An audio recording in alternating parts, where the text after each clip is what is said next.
How are you? I'm so good. Thanks for Oh, having me. it's fantastic to have you. I feel very, very privileged, lovely lady. I know the busy lady that you are and that your time is incredibly precious. So thank you for being here. This is wonderful.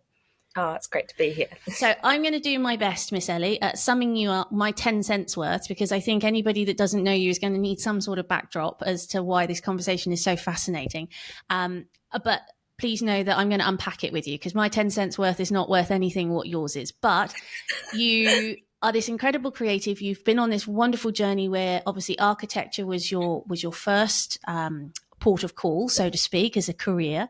And then from there, you've made this incredible I would say shift. It's because you're still very much drawing. I would say that's hugely detailed process in your artwork, but you've moved from architecture into artwork, working with brands, doing beautiful pieces of work for people. And it's just amazing that you've created this business for yourself, which is completely removed really now from the architectural world. How did I Mm. do? Was I all right? Perfect. That was wonderful. Good summary. I did, but you do so much more than that. I mean, it's just to give people this glossary of what it is that you do. But I would just, I guess, now that I've done my 10 cents worth, let's unpack it a bit. Can I get you to have a look in the rear vision mirror for me and just tell me what this journey from, I guess, starting as an architect in you doing your degree to how you've ended up right at this point now?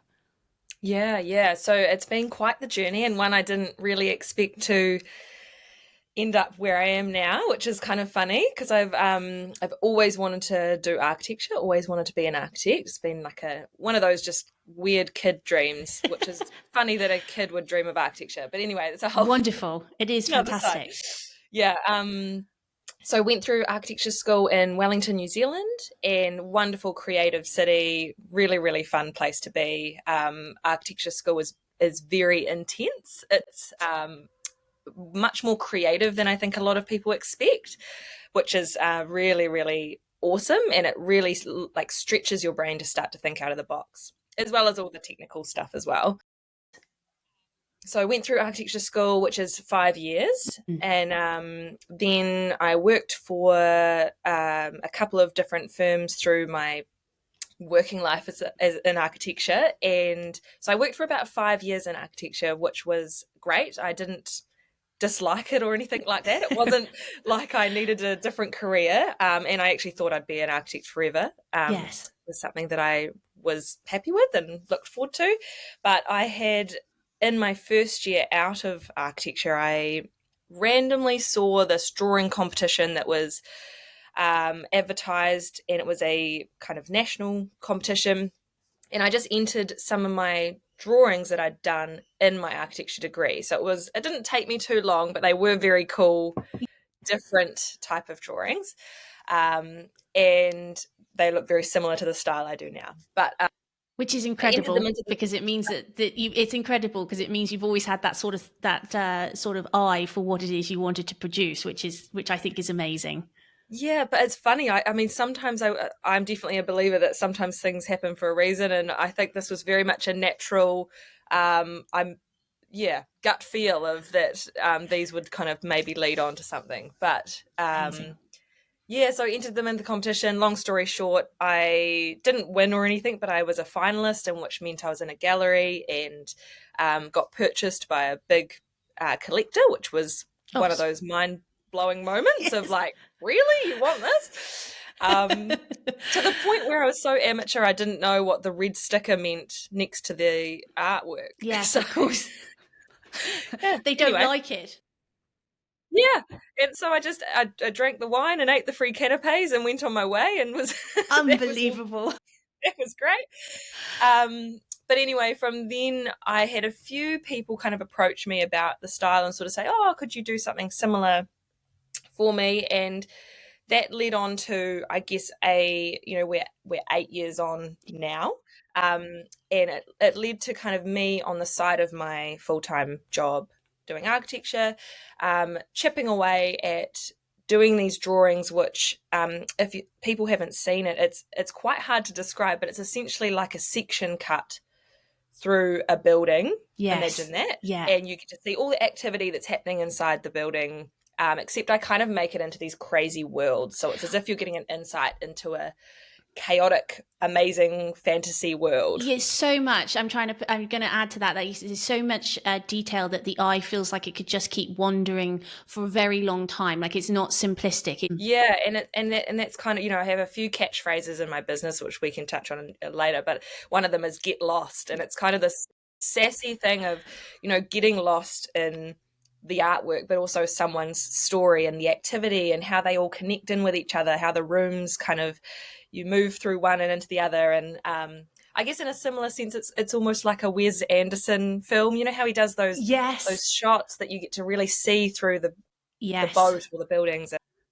I was going to say it's very much your form of storytelling, like because it is a story from the whole thing. The whole picture is telling a bigger story, so it's really quite incredible. But yes, I know what you're saying about the dissecting each bit, so you're getting that extra insight into each room, which is fantastic, or each area of this magical world that you've created every time, which is fantastic. Yeah, and there's something symbolic about it in the way that, when I'm telling someone's life story in this way, it's like, people meet a person and they see who they are on the outside, but they don't see the complexity of layers of what makes up that person.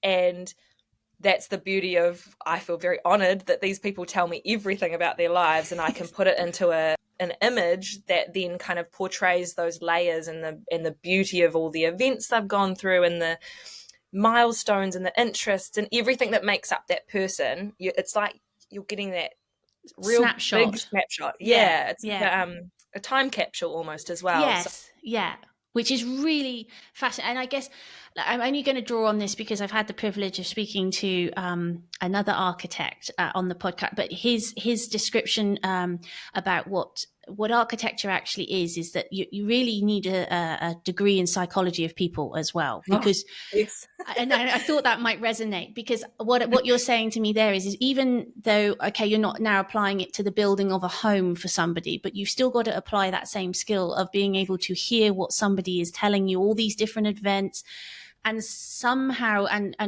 I know that everybody will agree with me, I'm sure, we get muddled in our own thoughts when we're trying to explain it to someone else. So you're trying to do that very difficult job of trying to unpick what it is that's actually being said, or the meaning. And then, bless you, you've got to go away and figure that out. The same way that you'd have to put someone together their dream home. It's that same philosophy of people, isn't it? That you're having to listen, really understand, and then go away and apply your thumbprint to it. Absolutely. And I think that's potentially where one of the big crossovers for me has happened, is architecture is a translation and a communication of ideas, and trying to create, architecture is very much an experiential thing. It's creating surfaces and spaces for people so that they can experience it in a way that they don't 100%. Even understand why they're experiencing it that way.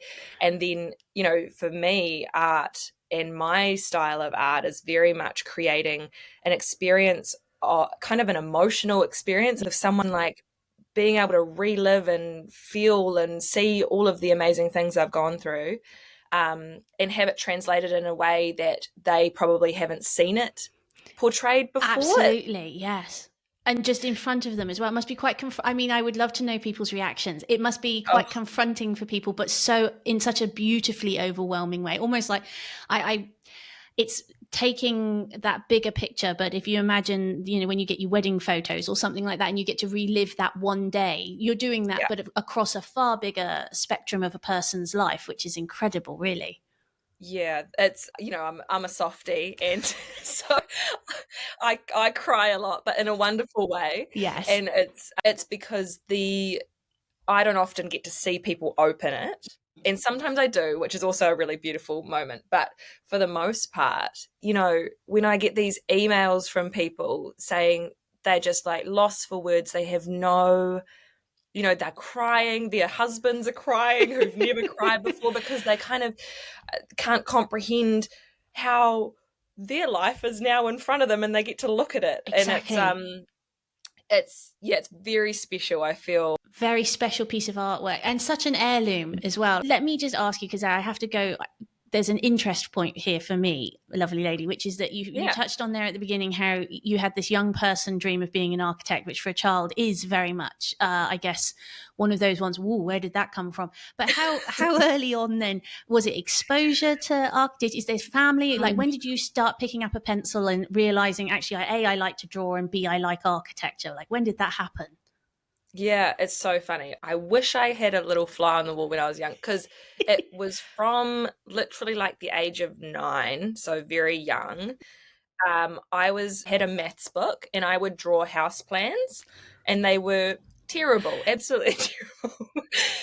But I thought they were amazing, and I would just for some reason imagine these houses and moving through them, and I'd use the squares as like scale things, and I'd build cities with blocks. So like not Lego, but we had these just wooden blocks that and it sounds very, childlike, but these cities were big. They were more like adult Lego type situation. And I don't know, I was reflecting on the fact that my granddad is actually an inventor, and Right. he is creative in a sense of he builds hovercrafts and aeroplanes and things like that. Incredibly practically creative as well then. And yes, yeah. And my grandma is a business owner and loves people and engaging with people. And my immediate family are musical, so that's their Creative, absolutely. creativity. Expressive, and yes, absolutely. Yes, and I tried my hand at being in some bands, but it's not really my future. Well, it's a good outlet, lovely lady. You can always do it in the shower if needs be, sing like the rest of us, and yeah.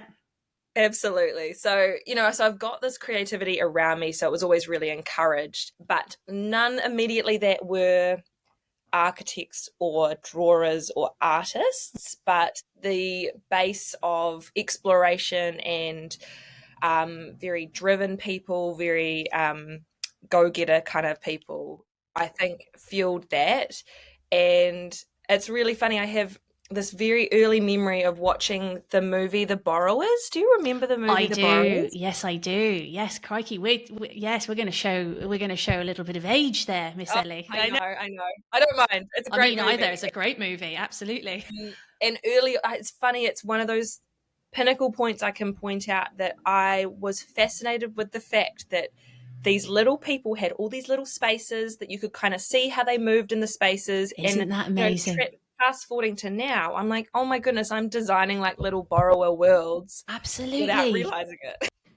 But isn't it amazing how you could argue, okay, you've seen something there that you really resonated with as a child, that there was no way of knowing what that was going to go on to be, but it certainly served as a backdrop and a file to go to and tap into for your creativity moving forward. Amazing how that is something so simple, but it's been magnified out as time's gone on. Yeah. It's blown into something so more obvious to you now than what it could ever have been. It's really powerful, isn't it? It's quite crazy when you think about it. It is crazy. And I think a lot of it also is, having that kind of base, I guess, of inspiration, but also really, following your gut and kind of, I don't know much more what I can say on that, but just really understanding maybe where your purpose lies and kind of really trying to align with that versus fighting against something that we 100%. should be doing, or like quitting architecture was a bit of an identity crisis, because it's like you've studied this thing for so long, you've got a huge student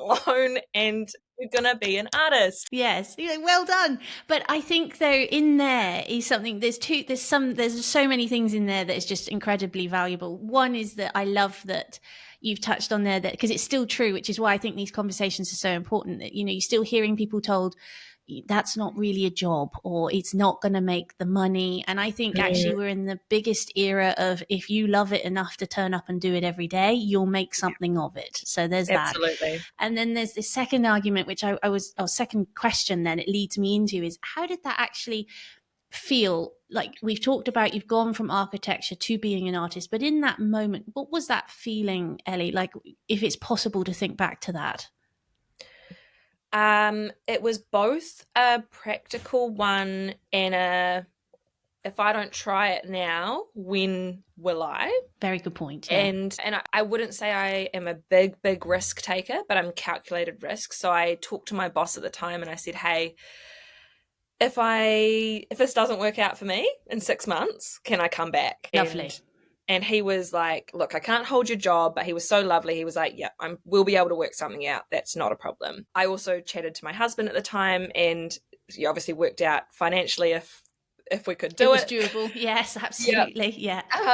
And even just before that, a step before that, you know, I had said to myself as kind of like a rule, if you get 6 months worth of work booked in, yes, then you're allowed to consider quitting your job. Okay. Before that, it was kind of I wasn't going to be someone that just quit and gave it a go and didn't have anything kind of proof of concept, I guess. Absolutely. Almost. Yes. Yeah. And everyone's different. Some people do it in a way of like saving up a bunch of money and having that as your backdrop and not having anything necessarily booked in, but feeling that they've got the funds to take that risk. Yes. But for me, I think because it wasn't like I was desperate to get out of my job, I almost needed this kind of like, well, maybe this could be a thing kind of moment. I don't know. Fantastic. And I love that. And I knew this was going to be the case because it leads into something I'm going to talk to you about later on. But obviously there is this incredible, I guess, old perception that creative minds have to be, you know, a bit aloof to these more practical considerations, which actually, speaking to you, it's even more evident you're just a fantastic 50-50 split of someone who's really able to figure out the finer details of something and also apply this incredible open-minded creative mindset that you have. And somewhere in the middle, Ellie has found what Ellie can do between those two places, which we'll break down later on, which is amazing. But it is fantastic to know that it came from, I guess, a place of passion, but a place of logic for you. The two sort of met at the top of the mountain and then you felt comfortable really to make that jump. So amazing. Yeah, and I think there's probably also one little other thing in the mix. I'm a very determined person, and in a sense of I did start to get frustrated that my progression in my career was determined by someone above me and the jobs that they would then pass down to me, yes, etc. And you know, there's a little bit of woman empowerment in me there as well, but I really felt like if I was in charge, I would be able to take this job and do a really good job at it. So there was that sense of, you know, if I was able to make a business out of being an artist, you know, I can go after as big projects as I want, or I can also just tinker away at this. You know, I can really be in charge of my destiny. And that was really a big factor because I was going to say it must be a powerful motivator to the equation, really. Yeah, definitely. Absolutely. Yeah.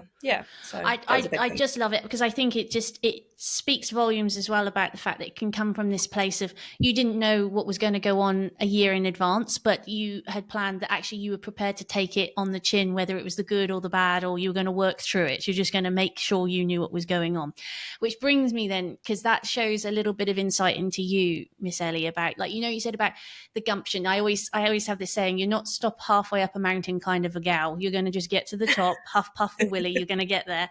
But it brings me to this thing that I found when I was going through all your stuff, which obviously, you know, I'm a fan, but I went through and I found the story behind the maker of chaos, the actual name itself, because I guess it makes perfect sense to me, but I'm very eclectic with that kind of, I knew that it would have more layers. I could see in the work that there is chaos. I've always been a believer that chaos can be beautiful. But then reading about your story behind that and how actually that was a word that I guess in some ways at the very beginning was used to describe your work, that then you flipped it on its head, which now I'm getting to know you is very Ellie-esque, which is wonderful. And said, actually, no, I see that that's actually a really great philosophy and a beautiful thing about people is that most people's lives, and I'm using your words here, most people's lives are chaotic, or commonly they are chaotic, and there is beauty in that. So that's what you've try to say to people is embrace the beauty that you actually have. Don't worry about the stuff that you do or don't have. What you've got is your own chaos and it's perfect. And then the maker, I presume, is adding in your text to the fact that you are the person who's going to take what they are making and you're going to make something for them to see in return. It's a very clever sort of bifold word, really. Yeah, and I think, it's interesting because I mean I love all types of art, but if you think traditionally, a lot of art is not very chaotic. It's quite peaceful, or it It's sends you very to, simplified. Yes. yeah, Mm. which is beautiful in its own right. And so I think that's why in the beginning, when people were like, "Oh, chaotic," like it's a lot, like there's a lot Yes. going on.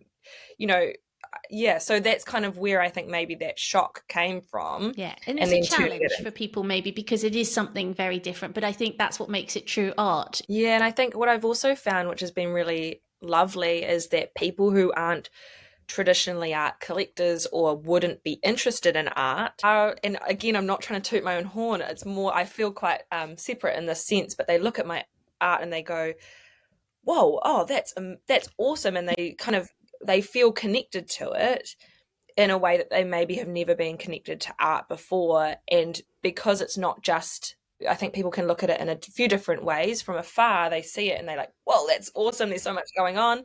There might even be an overall kind of concept or image that they can pick out. And then as they get closer, obviously they pick out their own layers that they want to see. And then again, in a different level, if it's about your own life, if it's someone's story, they understand it on a whole nother level, and which is kind Absolutely, of which cool. is fantastic. But you should be so proud of that. And it's I know what you're saying about you just not tooting your horn, and I know that, and I think people will know that instantly about you, Miss Ellie. But it is an achievement, and it's something you should be really, really proud of, because I think it's something that's actually in this day and age even harder to do, because we've got lots of different things to look at every day. Like go Yeah. back to the days where you did literally have to walk into an art gallery to see art. Like we're a long way away from that. So to actually catch people's eye in this day and age, a credit to you, because it means that you've done something different. It's truly unique, it's truly beautiful. And I should imagine these commissions and the people that ask you to do it, they have, I'm sure, a very hopeful expectation of what they've got to get. But I without doubt understand that when it comes to them, it's just be blown away by what actually it looks like when they see it and they're confronted with it. It must be brilliant. Yeah, it's a lot of trust they put on me, in me. Like I also don't take that for granted. The fact that they pay me and they give me their story and they don't know what they're getting back.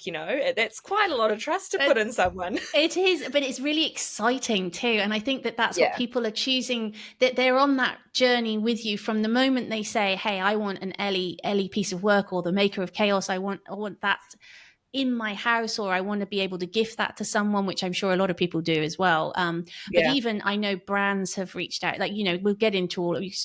You've been everywhere, it feels like, in the best possible way, like because it catches certain people's eyes, graphically. And then Yeah. everything that you're talking about, the passion that you have for it, you've obviously now started, because as if you weren't busy enough, Miss Ellie, you've now decided to start a course. And I really wanted to unpack that with you, because everything obviously that I'm getting from you, this is like the tiniest little scratch on the top of what I can only but imagine is actually in that course. So can we break down, first of all, what the overview of that course was, that what it is that you're hoping that people are going to pull away from the course itself?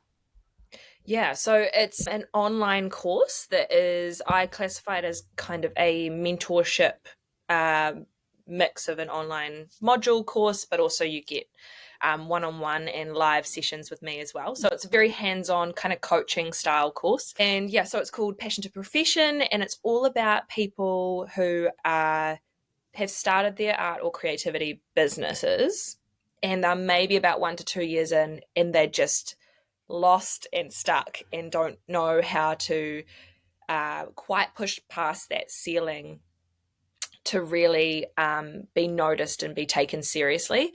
And I think this is where the fine line happens of, there's a lot of people that are, when I say this, I don't mean any disrespect, but like, artists that float through life and are happy being explorative and Absolutely. experiential, and that is wonderful. But there is a lot I see of that's not paired with business.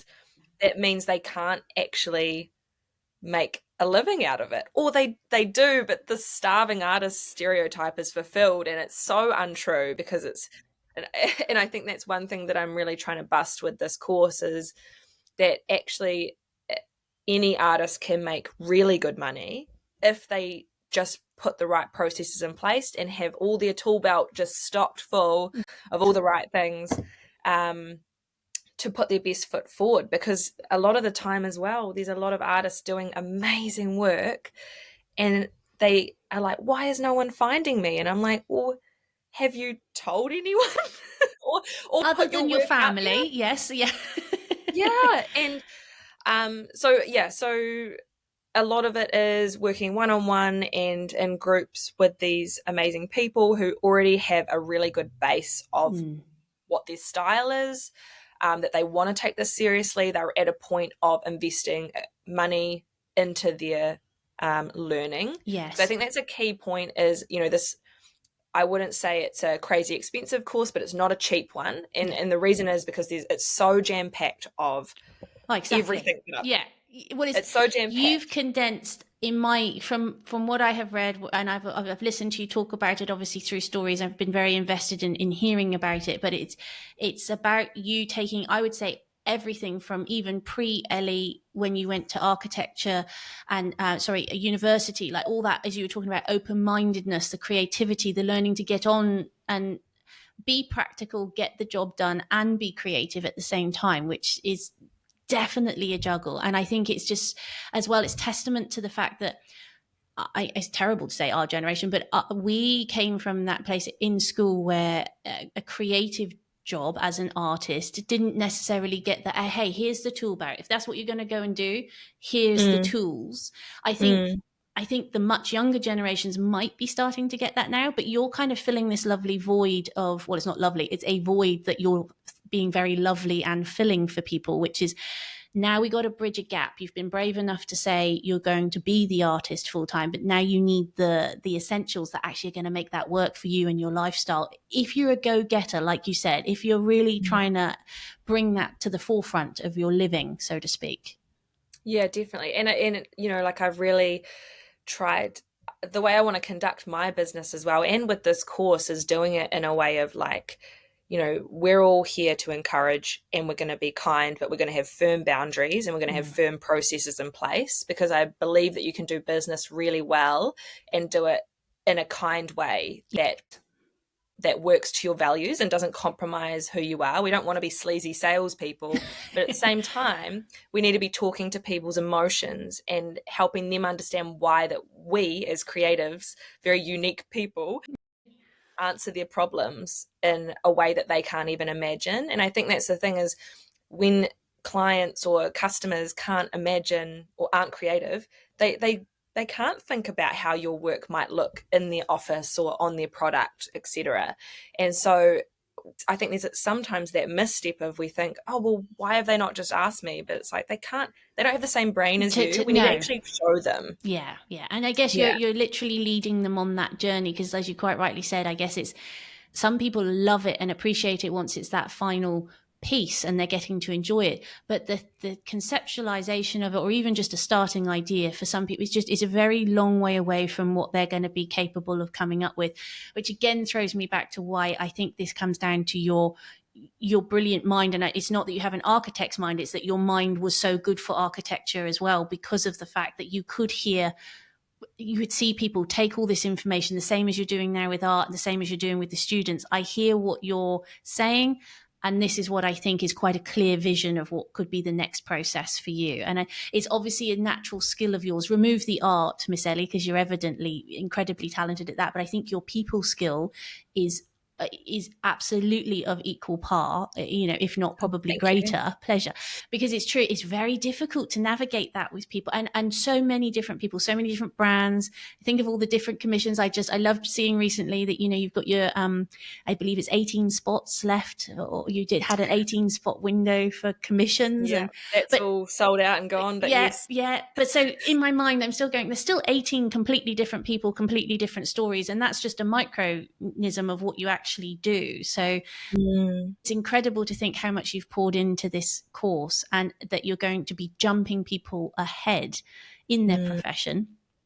Yeah. which I guess everybody gets to that point of you start with all this lovely enthusiasm and then it does start to get a little bit tough and you start to go back down the hill again. You just need that extra someone to help you get back up to the top of the hill, don't you? Yeah, and it's about confidence as well. You know, a lot of the this first term, the students, you know, it's about having confidence in pricing and confidence in when you're putting yourself forward, being like, I am the answer to your problem. Let me show you how that is. And, you know, again, in New Zealand and Australia, we have this tall poppy syndrome thing that, you know, means that you often feel really weird for saying that you're amazing. And but it's funny because I think there's a way to both be humble but also be really proud and confident in what you can Absolutely. do for somebody. You know, it's often when you're pitching to people, I think a lot of artists are like, feel that they are in the position of begging for the work, whereas actually it's the fact that that person should be like begging for your work and you should be being like, you need me, like my staff Yeah. is going to make your business earn so much more money, or you know, all of that Stimulate kind of you thing. or give you this insight that you haven't had into yourself before, all of those Exactly. things. Yeah, which Exactly. I think that's essentially, you know, even if you go to the course itself, that's why it's so valuable to people, because if they could just unlock that in Yeah. themselves through someone who's actually done it and who is Yeah. prepared to break it down, which I wanted to talk to you about, because how did you sit back, Miss Ellie, and say to yourself, right, okay, big question here, Ellie, but how did you sit back and go, right, okay, so I've got about 15 plus years worth of experience here that I'm trying to condense right down, let alone who I am as a human being and how I like to help people and the fact that I like to do things, you know, to their max, to their fullest. Mm. How did you sit down and actually think about, okay, what is it that I'm trying to get the course to generate, and how on earth am I going to, you know, accumulate the information from myself and cultivate it down to something that's actually bite size? Yeah. Wow. Yeah. What a question. Um, I think it's been a long time coming, but the timing hasn't been right in terms of Mm. actually doing the course. So I've done over the last probably year, is whenever I have um, my brain swamped with ideas for what this course could be, it's just brain dump it down somewhere on a page. But pulling it all together, you know, I am really passionate about people realizing their potential. Mm. And so it's looking at what, for me, has helped me reach my potential, or get towards that direction. And so, you know, there's very tangible things with creativity and business, obviously, that you need to have, like marketing, pricing, you know, contracts, all the boring stuff as well. And there's some things around that are a bit more ambiguous, like actually capturing your dream clients. You know, how are you supposed to target them? And I've trialed and error a lot of things over the years, and I think that has meant that it's kind of been able to channel it into modules, or you know, Yes. weekly Yes. learnings. Yeah. Absolutely. um yeah, and I've recently myself invested in a business coach, and she has been great at helping me through this process as well, because I am very much a, you know, go do it yourself. And I have been for a long time, but I got to the point where I was like, do you know what? I can only know how much I know. Yes. And having her help has been invaluable too. Not about the content, because the content has all been something that is coming from me, but in terms of just logistically putting things in place and do it this way, sell it this way, this is what you need to. So Yeah, lovely. it's been amazing. So Do you find on that, because just out of curiosity, Ellie, alone, but because this is how I find these conversations, like I'm getting to have because I mean this respectfully to my friends and they'll know it if they watch this, they'll be like, oh, here she goes. But, you know, when you have a conversation with your mates, you're not necessarily having this type of conversation. You're not having hey, how are we taking our creative art to another level professionally? Like, you're not sitting down and necessarily breaking that out with a cup of tea or coffee.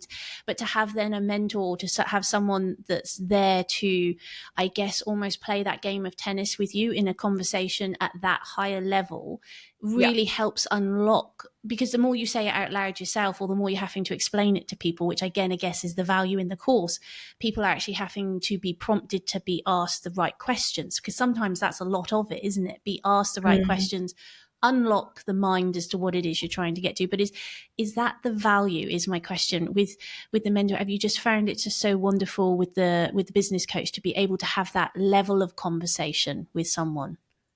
Yeah, I mean, it's funny. I actually, because when you work for yourself, it can be quite isolating, although I do work in a shared studio space, which is amazing with a lot of other creatives. But previous to even having my business coach, I did have a friend who also runs her own business in graphic design.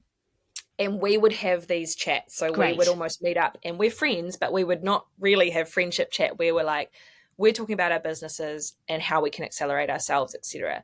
So I felt like I kind of already had that on some level. So the part of having someone to bounce ideas off didn't necessarily worry me. It was having someone at a higher level that would kick my butt and tell me, you need to take this seriously, or you need to do this now. Or like she's even said to me, I need to look at what hiring a team is going to look like. And I'm like, oh my gosh, like it's so terrifying, but Yes. actually having someone that's maybe 4 years on or 5 years on Yes. from me, who just has a higher level insight of maybe even my potential. So the kind of stuff I'm trying to do for my students, she's doing for me. Yes. So And tiered always. yes, Yeah. Yeah. exactly. And that's where I'm finding the value is she's made courses before. So been a very I think the reason I decided to go with her, long story short, is that she's amazing, but I also knew that if I was to do the course on my own, I would be, again, stumbling through the dark, taking a lot more time, feeling unsure and unconfident in an area that's completely new to me. And so I was like, do you know what? Paying her this money is going to be a great investment because it's going to save me time. I'm going to feel confident in these next steps and do it right. And that's the thing. I didn't want to get people along trusting me and even have things like the tech let me down, or my processes let me down. And so having someone tell me that was like, I'm going to do this right and do it really well. Which is fantastic, because that then leads me straight in, because you've touched on so much there, which was a huge question when I first reached out to you, because I take so much from you, Ellie, that's inspiring about how you are the artist, but you have got this drive, but also I would say this very consciousness about your process and how you actually get the job done. And if inverted commas, like, because there's an awful lot, and I know, like, you and I have even talked before about the you've done a wonderful pie chart showing your day, and that on average the art is in comparison to the everything else that needs to be done. And I just, this really taps in the fact that you've got the coach, which actually, being that you're from New Zealand, and obviously yes, I'm an English girl, but I live in Australia, very sporting countries, it's very common here that you would have a coach who's well above your level or standard, so they are always pulling you through to your next potential. Like, I think people get it very much from a sporting concept. It's just, it's taking a little bit of time to maybe resonate with people that that's what you do for business as well. If you have a goal for yourself, or you're not quite sure how to excel, then that's what you can do. But so it leads me into asking, because you've got yourself to this point. I know you have her now, but you've got here, and you're still very much on your own. It's just you're taking that lovely information. But your creative process, Miss Ellie, and how you, for want of a better description, break down that very practical, let's not waste time. Like, what are some of the processes that you have managed to, I guess, whittle out as the time's gone on, that you've gone, actually, that's a huge time saver? Like, for instance, you talked about tech or not stumbling through the dark. Is there a particular way that you've managed to create this wonderful balance for yourself? Balance, keyword, hey? Well, it is. I think, it goes in ebbs and flows. Like I would probably say in the last year or so, I've really got an amazing balance of Good my lady. personal life and my work life, excluding the last 2 months of course stuff. There's been no balance whatsoever. But that being said, I think, again, it comes back to potentially your philosophy in life. Like for me, I think a lot of people look at me and go, oh my gosh, your life is so busy. And I'm like, no, it's just full of the things that I love. And I actually don't even consider it busy per se. I play in sports teams. I have a wonderful church community. I go out with my girlfriends. I have date night with my husband, and I go on holiday. I want to live life to the fullest. I want to make sure I can fit the fun, amazing, Absolutely. party things in as well as working hard. And so I think what that does is it pushes my priorities. So my priority is to probably, in short, live hard. Work hard, play hard, Yes, So yes.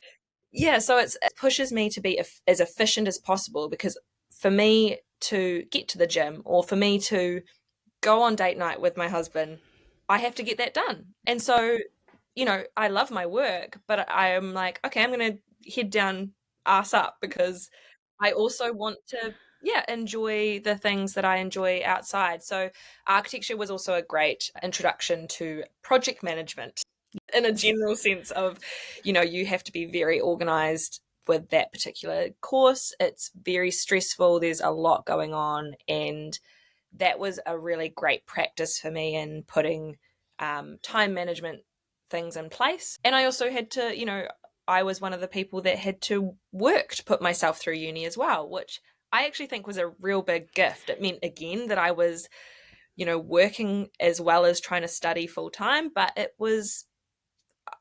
helped me compartmentalize my life in a way that I could, it served me later on. Yes, yeah, prepped you for it. And I Yeah. love that, when they talk about the swan effect, you see this lovely swan on the top, but underneath the feet are just going hell for leather, which, Oh yeah. I think is a philosophy in business that you present so beautifully, because you don't stress people with the stress of it, but at the same time you acknowledge that there is a lot of work to be done to get these beautiful things produced and actually into people's hands, and to grow the business at the same time, particularly when it's all on your shoulders, which it is. Yeah. But I love, like you said, having to work your way through uni. I resonate with that completely. It keeps you busy, it keeps you on your toes, and it actually makes you realize that you can fit so much more into a 24-hour period than what you think you can, if you love what you do as well. It does help. Yeah. Yeah, and I think, and I am careful, because sometimes it can come across, not everyone's the same personality type. No. So, everyone works very differently, but I am definitely of the belief that if you want something enough, you'll make it happen. Yes. And so, and I mean that in a personal life sense, but also a work life sense. And so, I think, yeah, if something's a priority, you'll make it happen. And for me, I guess I just have a lot of priorities. It's absolutely. But even that 9-year-old girl who knew she wanted to be an architect, certainly had that curiosity in it, with the building, etc. I guess for you, where maybe, like you said, everybody's not the same, but I get the feeling that you do know what you want, which is 9/10 of the battle, whereas if you're still a little bit unsure, as you got to have someone almost give you the ABC of what it could be. You got to find out what you want. You actually know what you want. So going for it, you've been able to strategize, is what I'm saying, and say, right, well, this is what I've got to prioritize this week, if this is what I want to have come off by the end of the week. Yeah, and that's a funny point, actually, because I definitely, more often than not, do know what I want. But, the world of art or creative business is a lot of not knowing what's coming. And that is a learning experience for me as well, because, that's where I'm teaching my students, let's put out as many feelers as possible. And I sort of talk about it in a way of increasing your opportunity for serendipity, because people go, oh my gosh, you're so lucky, like this stuff happens to you. I'm like, no mate, I'm putting out so many feelers, and a lot of them don't land. But if you're not putting any out, or hardly any out, then you're not going to land any, so it's a numbers game. And that's just unfortunately like what the world is now, because it's so swamped with amazing people, but also just, the industry has a lot going on. And so it's just making sure you're seen and noticed, and yeah, just putting yourself out there, I guess, is kind of a big motto. You don't know what you don't know. I don't think I've ever failed to ask it, but how you stay creatively topped up. And I love that you touch on nature and obviously exercise. You've obviously touched on there as well. People in lots of different senses, from girlfriends to church, obviously husband, bless him, we won't forget him, and then you're coming back re-energized. So is there anything else you add to your creative top-up list, Miss Ellie? They're sort of the pinnacles. Yeah, creative top-up list. Again, I'm a very visual person. Imagery is what fuels my ideas. So, it probably sounds very boring and cheesy, but actually Pinterest. I find even just scrolling Pinterest, I find it really inspirational. I think there's some incredible people out there, and not just in art, but like from anything from like model making. I did a lot of that in uni, and I Yes, you love would have looking had at, to. Yes, yeah. yep, like model making to photography. I love photography. I find it quite an emotive thing for me, and that's most of my art at home actually. But yeah, so I would say just Are you a making sure music I'm lady immersed in. as well? Do you have music on when you work, or you're a bit of a quiet lady? No, I love a boogie. Right. I wouldn't say I'm good at it, but I No. love a boogie. But in terms of what I listen to when I work, it's funny. I listen to podcasts Right. to Yes. learn while I work because I'm trying to continuously upskill myself, which I just just makes me love. sound like a psycho. No, I love though that you are this incredibly, uh, and I hate this, but we're going to tackle it right now. Driven is such a, it gets people two ways. It either makes people think it's a bad word or it's a good word. Mm, But if you're a sports person and you were driven, we'd be like thumbs up. But as a yeah, businesswoman to true. be driven, it kind of has this. But you're driven, and I think you're driven for your own self growth, which I can't think that there's anything better in life to be driven at, because you're only going to share more goodness with more people the more that you learn, as you are already doing with your course, and obviously through the Mm, artwork as well. But I just think it's fantastic that you're there. You're constantly looking for the next opportunity to grow, which is yeah. fantastic. And I think when you understand yourself on a deep level, again, this sounds so cheesy, but when you understand yourself deeper, you can connect with other people further. And Mm. the friendships that I hold so dear are the ones that I have really deep relationships with. Like we sit down and we're like, let's cut the crap. Like Yeah. let's just talk. Crack on. Yeah, and we have lots of fun, obviously, as well. But Yes.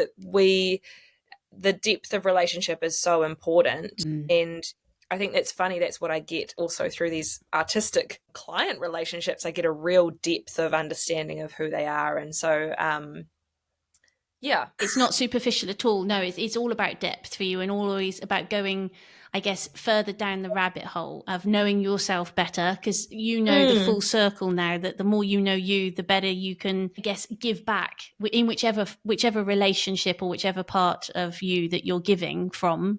I guess, you talk about going deeper. I think I just went there, but the more that you know you, the more you're able to give yourself to others, because you've topped yourself up. I think that's, yeah, definitely. yeah. And again, it's touching on, I guess, that point of efficiency. I'm also very aware that my time is short, so the time to learn while I draw, if I can do two birds in one stone, I will. And so, it's also just being smart about your time. And, a lot of that has fed into the learnings for the course, and so that's me chipping away through the years Yeah. of listening to other experts. And yeah. Yeah, and it's really that true. It's a cultivation, isn't it, of you, what you've learned, what you've managed to be a sponge for as well, and Mm. actually remember and write it down somewhere. Bless you for writing it down, Ellie, because otherwise I can't imagine. But no, that's actually fantastic. And so just then for me, it's about, okay, so setting the I guess the conversation alight, and saying what is it that you're hoping to do. There's not much left of obviously this year, but is there goals for you that you have moving forward? Obviously you've got the course. I should imagine that's taking, other than your normal work, which I don't want to put it in that kind of way, but is there anything else that you personally or professionally are really looking forward to sort of chipping away at? Yeah, so yeah, the course is only 6 weeks, I so know, that's yeah. so I've got a month more of that, and then this year will very much be chipping away at the work that I've got, which I'm working on a really big mural for an amazing charity called City Mission, Oh, and they right, work with, fantastic. yeah, underprivileged, well, people that have just had circumstances happen to them, Mm, and anyway, so I'm doing 2 huge murals for them in September, which is really really exciting.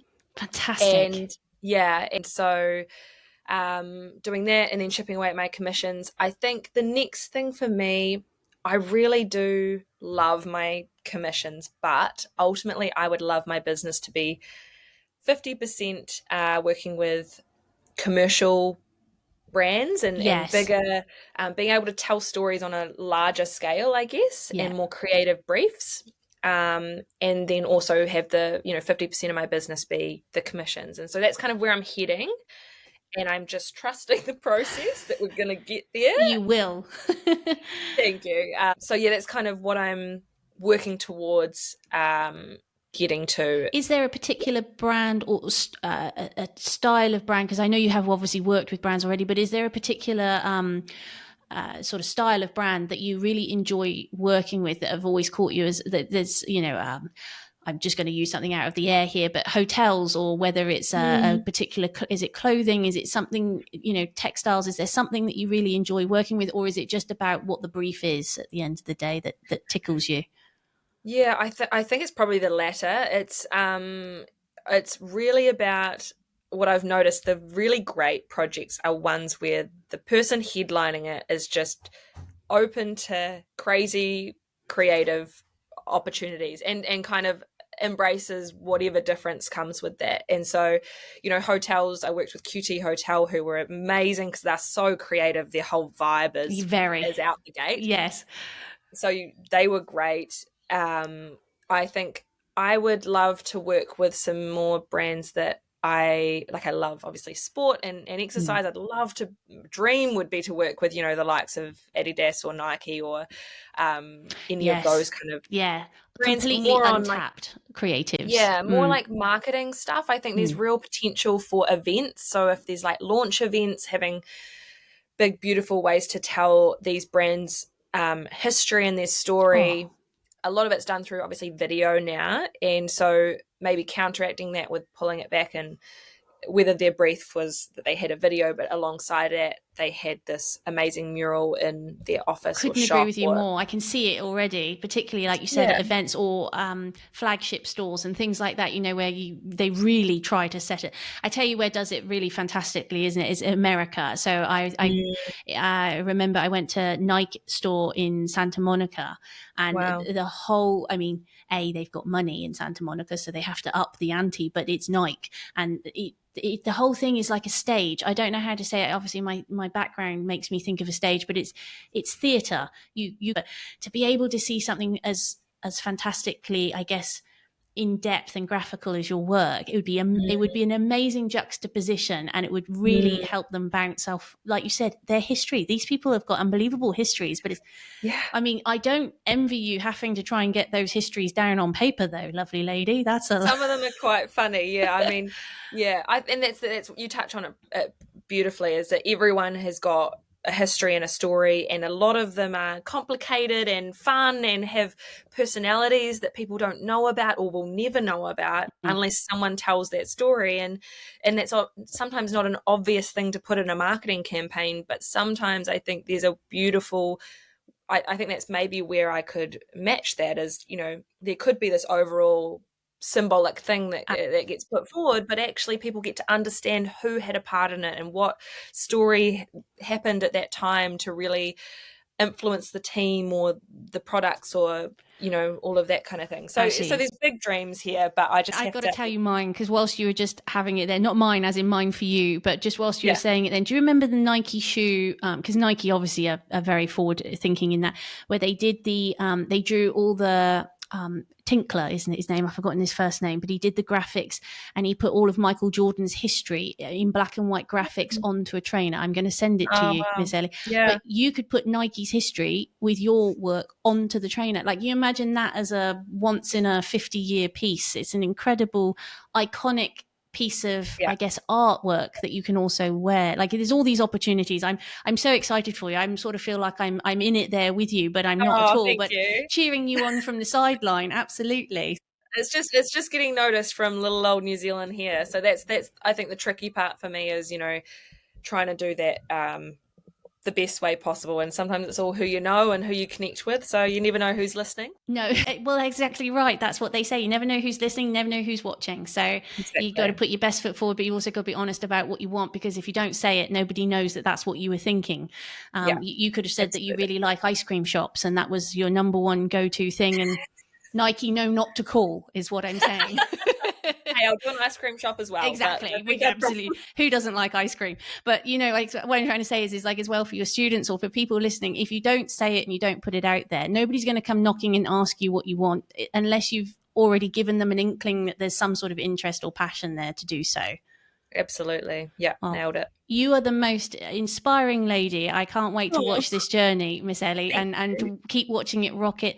I'm sure your students are having just an absolute ball of a time. And I can't thank you enough for this conversation. I shall be re-listening to it many times myself. You've inspired me greatly. Thank you so much. It's been a delight. Well, good luck with everything leading up to the Christmas mark. I know that gets very busy, and hopefully we can have another chat again soon, Ellie. I'd love that. Part 2. That sounds brilliant. Let's check in about all of the beautiful commercial stuff we have going on. Absolutely. When I've got my Nike shoe with Ellie on it, I'll know to call you. Let's manifest that. All right. Well, have a wonderful, wonderful rest of your day, and good luck with the rest of the course too, Ellie. Thank you so much for today. Thank you so much. Thank you.